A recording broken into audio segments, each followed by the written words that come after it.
Rápido, qual é a droga mais usada no mundo? A resposta veio rápido para você. Aspirina. Nada surpreendente. O mundo consumirá cerca de 40 mil toneladas de aspirina apenas este ano. Embora tenha sido objeto do que foi descrito como o primeiro ensaio clínico do mundo, ainda é uma das drogas mais estudadas do mundo. Sua história é surpreendentemente recente e surpreendentemente antiga. Seus usos são amplos e diversos, mas seus riscos possivelmente excedem o entendimento de alguns. Sua história está envolvida não apenas em farmacologia e ciência, mas também em política e guerra. Caramba, né? Além de ser a droga mais usada no mundo, a aspirina é possivelmente a droga mais interessante da história. Você pode ter ouvido que a aspirina foi descoberta por Hipócrates, talvez o médico mais famoso da história e homônimo do famoso juramento médico. Hipócrates viveu no quarto ou quinto século antes de Cristo, na época de Péricles. Não está claro o que pode ser atribuído a ele, pois o Sem Corpus Hipocrático, uma coleção de cerca de 60 textos médicos gregos antigos, provavelmente foi escrito por vários autores. Nenhuma peça está comprovadamente ligada a Hipócrates, embora ele seja acreditado por mover o estudo da medicina, da teologia e filosofia para a prática. Ele é conhecido como o pai da medicina. Portanto, não é surpresa que ele seja acreditado pela descoberta de que a casca de salgueiro, que contém ácido salicílico, era um analgésico e anti-inflamatório prescrito para dor no parto. Mas em um artigo de 2020 na revista The Conversation, apropriadamente intitulado "O que você sabe sobre a história da aspirina provavelmente está errado?", Philippa Marder, da Escola de Ciências Biomédicas da Universidade da Austrália Ocidental, observa que as obras atribuídas a Hipócrates mencionam o salgueiro apenas uma vez, queimando suas folhas para fazer fumaça para fumigar o útero para se livrar de uma gravidez abortada. Mas Hipócrates não é a única fonte antiga a mencionar a casca de salgueiro. Os médicos Valentin Fuster e Joseph M. Sweeney menciona o papiro de Ebers na revista Circulation em fevereiro de 2011. Comprado em 1862 pelo egiptólogo Edwin Smith em um mercado de rua em Luxor por 12 libras, o papiro de Ebers é considerado um dos papiros médicos antigos mais completos já recuperados. Datado de 1534 a.C., Sweeney e Pfister escrevem que a espécie de planta mais importante mencionada é a terrete, ou salix, hoje conhecida como salgueiro. O papiro de Ebers descreve o uso desta árvore onipresente, que crescia na maior parte do mundo pré-histórico, como um tônico geral ou analgésico anti-inflamatório para dores e desconfortos inespecíficos. Em 216 d.C., através do comércio, contratos militares e comunicações com cidades costeiras vizinhas, o salgueiro se tornou um remédio comumente usado em todo o mundo civilizado. E seu uso pode até anteceder os egípcios. Segundo o cientista Daniel Goldman, em artigo da revista Distillation do Instituto Smithsonian, o primeiro uso registrado de salicilatos data de cerca de 4.000 anos atrás pelos sumérios, que anotaram em tábuas de argila os remédios para dor derivados da árvore de salgueiro. As civilizações da Mesopotâmia usavam extrato de salgueiro para tratar febre, dor e inflamação. As civilizações chinesas e gregas usavam a casca de salgueiro para fins medicinais há mais de 2.000 anos. Os chineses também utilizavam a casca de álamo e brotos de salgueiro para tratar febre reumática, resfriados, hemorragias e bócio. Contudo, essas histórias de origem antigas suscitam questões relevantes. Martyr observa que a casca e as folhas de salgueiro eram usadas em alguns medicamentos antigos. Porém, ela afirma que eles eram comumente usados externamente em vez de ingeridos. As antigas medidas e pesos confusos ou ausentes nas receitas dificultam determinar se havia salicina suficiente para fazer diferença. O tipo de salgueiro mencionado por Hipócrates não possui concentração suficiente de ácido salicílico para ser eficaz. Para atingir essa concentração, seja mastigando a casca ou em um chá de ervas, a mistura teria causado distúrbios estomacais, antes que seus efeitos analgésicos e anti-inflamatórios fossem percebidos. Muitos remédios antigos para a casca de salgueiro parecem ter pouco a ver com o ácido salicílico em sua casca. Ela menciona que o médico romano Dioscórides recomendou aplicar casca de salgueiro queimada embebida em vinagre em calos e calosidades para eliminá-los. Ela escreve que a salicina é usada atualmente para tratar calos e verrugas, mas isso não comprova que a receita de Dioscórides funcionou devido à salicina. O vinagre é acético e dizem que amolece os calos por si só. Isso não significa que o ácido salicílico na casca do salgueiro não teve efeito, mas a história antiga da aspirina tem muitas lacunas, segundo ela. A história da casca do salgueiro exemplifica como mitos se acumulam em torno de medicamentos antigos, segundo a autora. Esses mitos podem ser mais marketing do que realidade. Ela escreve: a medicina moderna gosta de uma árvore genealógica respeitável. Isso ajuda a dar um bom pedigree aos produtos atuais. Mas se a história que você ouviu não é bem história, então quando começa a história da aspirina? Mesmo que o mundo antigo reconhecesse as propriedades medicinais da casca de salgueiro, esse conhecimento parece ter sido esquecido. Anthony Daniels, do London Morning Telegraph, escreveu em 2004, antes do advento da aspirina, não havia analgésicos reais exceto o ópio. Mas o ópio era frequentemente uma cura pior do que a doença, afirma Daniels. A escassez de opções em um tempo com mais doenças e lesões do que hoje possivelmente explica o uso excessivo de álcool e ópio naquela época. Mas a revolução dos analgésicos começou por volta de 1758, na pitoresca vila de Cotswold, Chipping Norton. Em um vilarejo, o vigário Edward Stone fez uma descoberta. Ele mastigou, apenas por curiosidade, um pedaço de casca de salgueiro e achou muito amargo. Isso o intrigou. Descobriu-se que a casca da árvore de cinchona peruana tinha fins medicinais, e desde o século XVII a casca de cinchona era usada para fazer quinina, um tratamento para a malária. Ele coletou, secou e moeu a casca de salgueiro até virar pó, para verificar se teria propriedades semelhantes. Ele então a usou tomando uma dose a cada poucas horas para tratar a febre. Marder afirma que secar a casca teria concentrado o salicente, intensificando seu efeito. Após obter sucesso na redução da febre, ele testou a cura em cerca de 50 paroquianos com febre intermitente, encontrando sucesso. E assim ele escreveu para o Honorável George, conde de Macclesfield, presidente da Sociedade Real. Meu senhor, dentre as muitas descobertas úteis que esta era fez, existem muito poucas que merecem mais a atenção do público do que o que vou apresentar a Vossa Senhoria.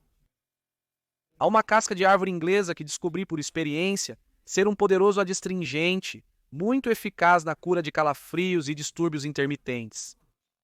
A sociedade publicou os resultados em 1861 sob o título detalhando 5 anos de experimentos sobre o uso de casca de salgueiro seca em pó na cura de febres. Isso foi para alguns o primeiro ensaio clínico real de um medicamento. Ainda assim, a descoberta foi importante. Segundo Dermot Jeffries em seu livro de 2005, Aspirina, A Notável História de uma Droga Maravilhosa, as febres eram um problema médico significativo em partes da Grã-Bretanha, por vezes fatal, sempre desagradável, atingindo indiscriminadamente sem distinção de posição ou fortuna. Mas Stone não entendeu completamente o que ele havia encontrado. Ele costumava pensar que a casca de salgueiro era uma alternativa mais barata e de origem doméstica à quinina. No entanto, como Jeffries explica, os dois remédios são bem diferentes. A quinina ataca o parasita causador da malária, já o que Stone encontrou era um remédio para tratar os sintomas da doença. Isso era importante. A casca de salgueiro não era um tratamento eficaz para a malária. Durante a Guerra Civil Americana, a Confederação tentou usar casca de salgueiro como alternativa ao quinino, que estava em falta devido ao bloqueio federal, mas obteve pouco sucesso. Jeffries observa que os sintomas da malária, como febre, alta temperatura, dores nos membros e de cabeça, podem estar associados a várias condições. Assim, a casca de salgueiro seca e moída de Stone tinha aplicações além do ragu. Mas a adoção foi lenta, rendendo a Jeffries apenas alguns convertidos. A dinâmica do século XIX transformou a casca de Stone em um medicamento milagroso. Foi nesse século que a nova ciência da farmacologia começou a estudar a química de vários remédios. E a casca de salgueiro, então pouco mais que um substituto ocasional para a quinina, ganhou atenção. O processo, que Jeffries chama de quebra-cabeça complexo, envolveu várias etapas. O cientista italiano Brunitalia e Fontana extraíram cristais impuros da casca do salgueiro em 1826. O farmacologista alemão John Buchner refinou os cristais amarelos e obteve uma pequena quantidade de substância que chamou de salicina, nomeada após salix, o nome latino para a árvore do salgueiro, escreve Jeffries. O francês Henri Leroux extraiu mais cristais salicílicos em 1829. O italiano Raffaele Puria conseguiu refinar um ácido mais potente a partir dos cristais que ele chamou de ácido salicílico.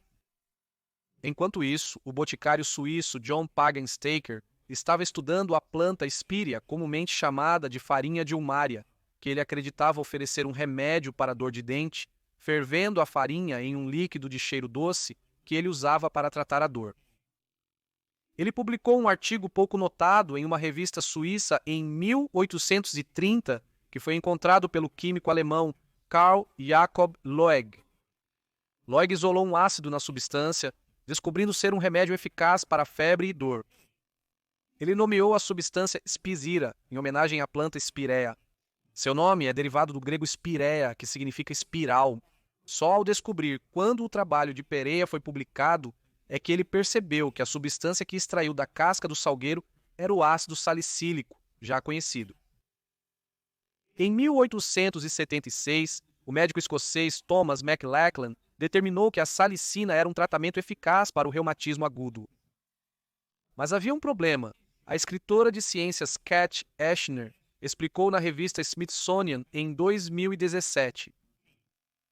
O ácido salicílico irrita o sistema digestivo, sendo inadequado para uso prolongado e contraindicado para algumas pessoas. É aí que entra Felix Hoffmann. Seu pai tinha reumatismo, mas o ácido salicílico o fazia vomitar. Hoffmann, trabalhando para a farmacêutica alemã Bayer, buscou uma solução e a encontrou alterando a estrutura do ácido. Ele fez isso através de um processo conhecido como acetilação. No final, o ácido acetilsalicílico não irritou a digestão como o ácido salicílico fez. No entanto, há controvérsia sobre o papel de Hoffmann como chefe da divisão farmacêutica da Bayer, visto que Arthur Eichengren e Heinrich Dresser, chefe da divisão de ensaios clínicos, também participaram do desenvolvimento da aspirina e de outros medicamentos.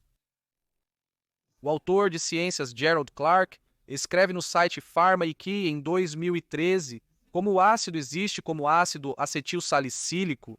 Hoffmann adicionou um A para acetil na frente de Spazira e foi patenteado como aspirina. Houve dificuldade com a patente, pois o ácido salicílico já tinha sido descoberto. Negada uma patente na Alemanha, a aspirina foi patenteada na Grã-Bretanha e nos Estados Unidos da América. As duas patentes foram contestadas e a britânica acabou anulada. No entanto, a Bayer possuía o nome de marca registrada aspirina, onde outros produtos usavam o nome ácido acetilsalicílico para ácido acetilsalicílico. A Bayer desenvolveu uma pílula de um pó branco originalmente vendido para hospitais por volta de 1900. Diante dos desafios da patente, a Bayer se empenhou em associar o medicamento à sua marca, com o logotipo de cruz nas garrafas e o nome aspirina com o remédio. Mas a Primeira Guerra Mundial quebrou em grande parte o domínio da Bayer, cortando-a de seus mercados no exterior. A Grã-Bretanha anulou a marca registrada da aspirina pela empresa que estava envolvida na produção de gás venenoso. A Bayer manteve sua propriedade nos Estados Unidos da América e um escândalo surgiu quando planos de espionagem alemães foram esquecidos no metrô de Nova York, detalhando um plano da empresa para dominar o fornecimento de fenol usado para fazer aspirina e munições. A ideia era limitar as produções de munições americanas que poderiam ser vendidas para ajudar as potências da Entente. Não houve acusações legais, mas a reputação da Bayer foi danificada. Quando a América entrou na guerra, seus ativos e marcas foram confiscados e leiloados. A marca registrada foi obtida pela Sterling Products Company. A Bayer só readquiriu os direitos sobre o nome nos Estados Unidos da América em 1994. Mas o mundo enfrentava não só a guerra, mas também a grande pandemia de 1918, uma gripe associada a febres altas. Na época, a dosagem não era bem compreendida, e os médicos, por medo da febre, prescreviam altas doses de aspirina, que podem causar edema pulmonar e sangramento. Esses sintomas podem ter sido mascarados pela gripe e, embora a extensão seja desconhecida, acredita-se que o uso impróprio de aspirina pode ter contribuído significativamente para a mortalidade da pandemia.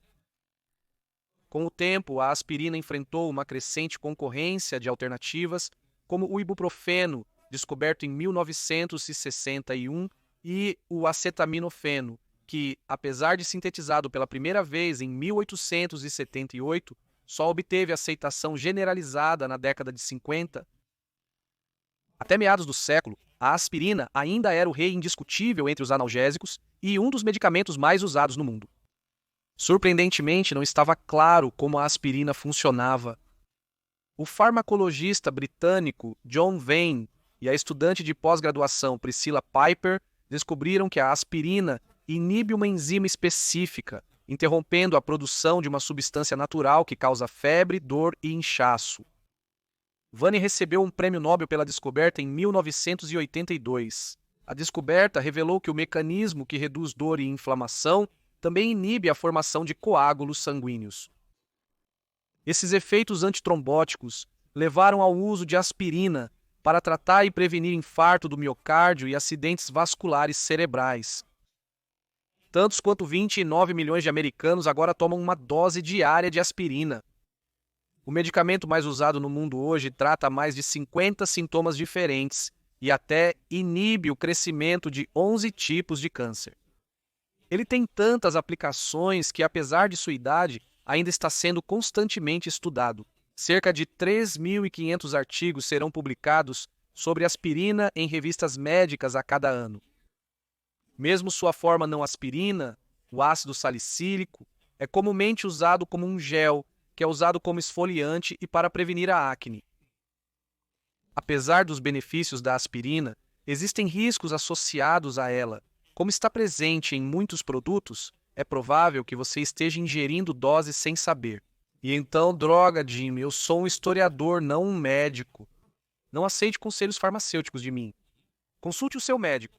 Mas a história da aspirina significa que o medicamento mais usado no mundo é tão interessante quanto eficaz. Espero que tenha gostado deste episódio de O Cara da História. Se gostou, sinta-se à vontade para curtir, se inscrever e compartilhar com seus amigos. E se você também acredita que a história merece ser lembrada, então você pode apoiar O Cara da História como membro no YouTube, apoiador em nossa comunidade e locais, ou como patrono no Patreon. Confira também nossa loja de mercadorias ou reserve uma mensagem especial do Cara da História no Cameo.